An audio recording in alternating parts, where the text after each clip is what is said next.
पिछले कई वर्षों से लगातार खबरें आ रही हैं कि भारतीय भोजन में अब वो दम नहीं रहा जो आज से 30-35 साल पहले हुआ करता था।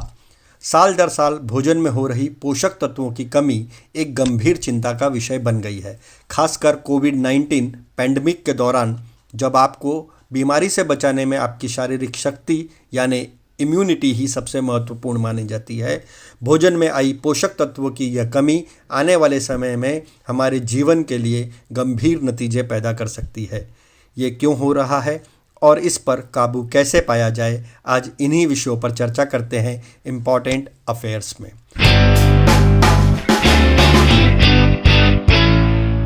कई वर्षों से लगातार हम सुन रहे हैं कि हमारे देश में पैदा होने वाले अनाज, दाल, फल और सब्जियों में प्रोटीन, कार्बोहाइड्रेट और आयरन की मात्रा लगातार कम हो रही है। नेशनल इंस्टीट्यूट ऑफ न्यूट्रिशन द्वारा जारी रिपोर्ट में भी यह खुलासा हो चुका है। रिपोर्ट में दावा किया गया है कि पिछले 3 दशकों में मिट्टी के पोषक तत्व कम हुए हैं, जिसका असर हमारी खाने की चीज़ों पर पड़ा है। कृषि वैज्ञानिकों के अनुसार जब भारतीय मिट्टी में ही पोषक तत्वों की कमी हो रही है, तो इससे उसमें उगने वाले अनाज, सब्जी और फलों में पोषक तत्वों की कमी कैसे दूर होगी। नतीजतन इंसान अपनी समझ से अच्छा खाने के बावजूद अंदर से कमज़ोर होता जा रहा है। बीमारियों से लड़ने की उसकी क्षमता घटती चली जा रही है।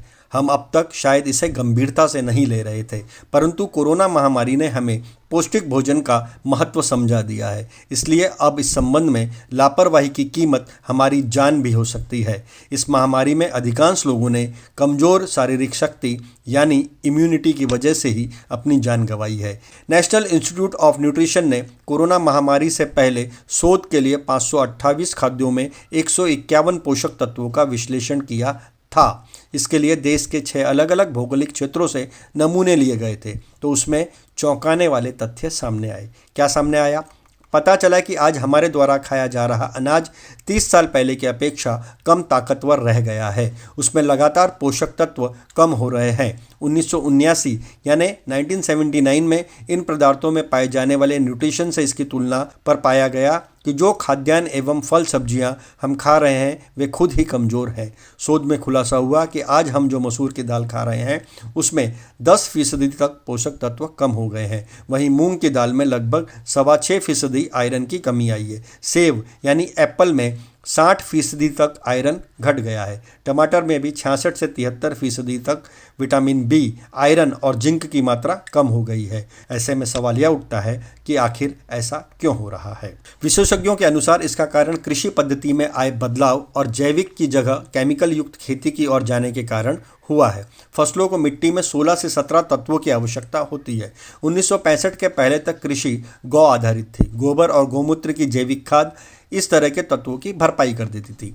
अकेले गौमूत्र में ही 35 प्रकार के तत्व पाए जाते हैं, लेकिन जब से 1965-66 की हरित क्रांति आई, केमिकल का उपयोग बढ़ा, देश को कृषि के क्षेत्र में मजबूत बनाने के उद्देश्य से यूरिया का इस्तेमाल पूरे देश में शुरू हुआ, तब से मिट्टी की उर्वरकता लगातार छिनती चली गई। ऐसा क्यों हुआ, यह जानने के साथ यह भी जान लेना चाहिए कि हरित क्रांति की शुरुआत में मिलने वाली अच्छी उपज आखिर कमज़ोर क्यों हो गई और उसमें पोषक तत्वों की कमी क्यों आ गई। 1965-66 के शुरुआती वर्षों में तो यूरिया ने किसानों को 3 से 4 गुना उपज दी। फिर वह दौर आया जब अत्यधिक यूरिया के इस्तेमाल से खेतों की मिट्टी खराब होती गई और उसने उपज और पोषक तत्व दोनों छीनना शुरू कर दिया। देश में किसानों द्वारा 1975 के आसपास अपने अपने खेतों में 3 से 5 गुना यूरिया डालना एक सामान्य सी बात थी, क्योंकि इससे उनका उत्पादन बढ़ रहा था। लेकिन किसानों को इस बारे में केंद्र सरकार की ओर से न तो शिक्षित किया जा रहा था, न ही उन्हें कोई अधिकृत जानकारी ही मिल पा रही थी। नतीजा यह हुआ कि किसान अपने खेतों में यूरिया का उपयोग लगातार बढ़ाता रहा और अनजाने में ही अपने खेतों को नुकसान भी पहुंचाता रहा। 1985 से 1995 के बीच प्रति एकड़ 125 किलोग्राम यूरिया डालकर भी उपज 10 से 12 गुना ही मिल पा रही थी। 1995-96 में किसानों ने प्रति एकड़ 175 किलो यूरिया डाला और पाया क्या, वही 10 गुना उपज। यानी अब यूरिया बढ़ाने से खेतों की पैदावार नहीं बढ़ रही थी बल्कि घट रही थी। ये उपज की पोषकता को भी तेजी से कमज़ोर कर रही थी और आज भी वही हो रहा है। पिछले 4 दशकों से यूरिया के अंधाधुंध इस्तेमाल ने मिट्टी की पोषकता को बुरी हद तक कमजोर कर दिया है। अब जानते हैं ऐसा कैसे हुआ। दरअसल यूरिया नाइट्रोजन की पूर्ति करता है जो पौधों के लिए जरूरी होती है, क्योंकि यह मिट्टी के पोषक तत्वों को बांधता है। क्लोरोफिल और प्रोटीन सिंथेसिस के जरिए पौधे इससे भोजन तैयार करते हैं। इसके लिए जरूरी पोषक तत्व मिट्टी में डाइएजोट्रॉफ जीवाणु के जरिए मौजूद रहते हैं। ये दाल जैसे पौधों की जड़ों में होते हैं, लेकिन औद्योगिक क्रांति के बाद यह प्राकृतिक मौजूदगी पर्याप्त नहीं रही, क्योंकि यह बढ़ती आबादी को भोजन उपलब्ध कराने में असमर्थ थी। इस कारण नाइट्रोजन के पूरक के लिए आर्टिफिशियल फर्टिलाइजर का धड़ल्ले से उपयोग शुरू हो गया। एक हालिया स्टडी में पहली बार भारत में नाइट्रोजन की स्थिति का मूल्यांकन किया गया, असेसमेंट किया गया, जो बताता है कि यूरिया के अत्यधिक इस्तेमाल ने नाइट्रोजन चक्र को बुरी तरह प्रभावित किया है। जिस यूरिया ने कई गुना पैदावार बढ़ाकर किसानों को गदगद किया था, वही अब उन्हें खून के आंसू रुला रही है। अब उपज कम हो रही है और जमीन के बंजर होने की शिकायतें लगातार बढ़ती जा रही हैं। इसलिए किसान यूरिया से तौबा करने लगे हैं। हालांकि अब उनके सामने कोई पर्याय नहीं बचा है। आज यूरिया खेतों का वह जीवन बन गया है जिसकी कमज़ोर फसल जहर के रूप में कट रही है, और उसी जहर को खाकर हम तमाम बीमारियों को आमंत्रण दे रहे हैं। केंद्र सरकार इस दिशा में R&D यानी रिसर्च और डेवलपमेंट को लेकर पहले भी उदासीन थी और वो आज भी उदासीन बनी हुई है। मोदी सरकार ने सॉइल कार्ड जैसी योजनाएं शुरू की हैं, पर उनका कोई सकारात्मक असर उपज पर पड़ता नजर नहीं आ रहा है।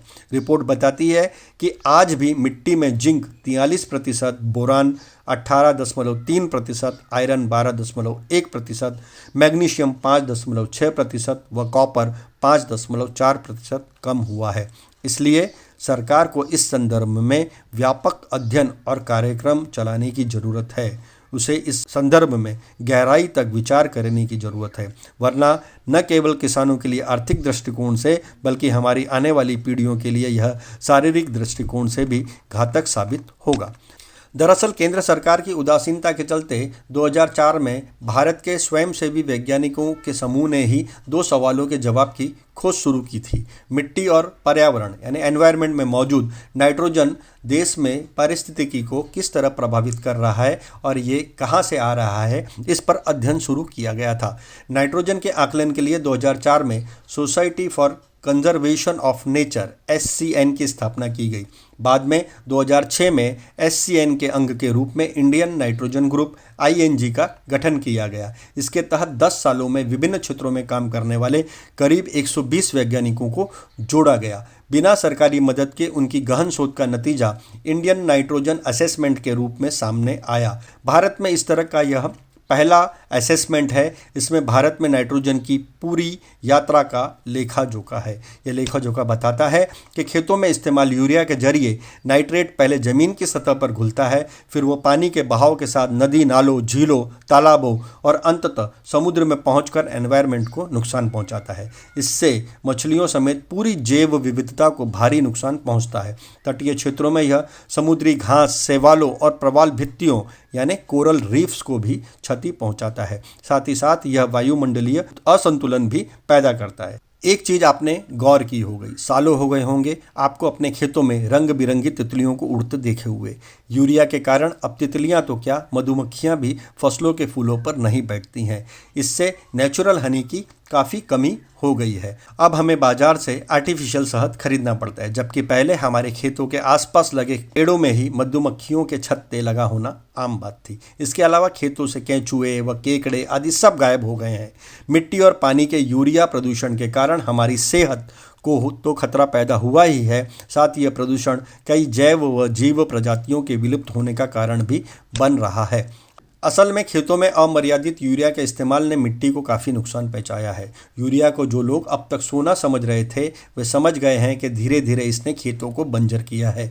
वैज्ञानिकों के असेसमेंट में एक स्टडी के हवाले से कहा गया है कि नाइट्रोजन फर्टिलाइज़र ने मिट्टी में कार्बन की मात्रा मूल मात्रा से 28% तक कम कर दी है, जबकि नाइट्रोजन, फास्फोरस, पोटेशियम और जैविक खाद ने संयुक्त रूप से खेत के कार्बन में तकरीबन 3% की कमी की है। एक मानक के अनुसार पहले 1 किलो नाइट्रोजन का उपयोग करने पर 15 किलो अनाज पैदा होता था, लेकिन अब उतना ही अनाज पैदा करने के लिए 5 किलो नाइट्रोजन की ज़रूरत होती है। इसी से आप अंदाज़ा लगा सकते हैं कि ज़मीन की उर्वरा शक्ति किस हद तक प्रभावित हुई है।